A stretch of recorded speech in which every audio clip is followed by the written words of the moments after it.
सभी हम लोग फिर नमाज के लिए निकलिए, सभी एक ही साथ में जा रहे हैं।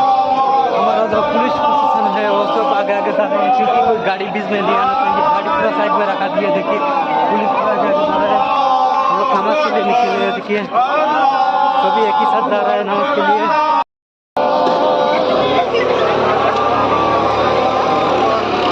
हम लोग सभी नमाज के लिए निकलिए, हमारा पुलिस प्रशासन आगे आगे जा रहा है, क्योंकि गाड़ी कोई बीच में नहीं आना चाहिए, पूरा साइड में गाड़ी रखा दिया है।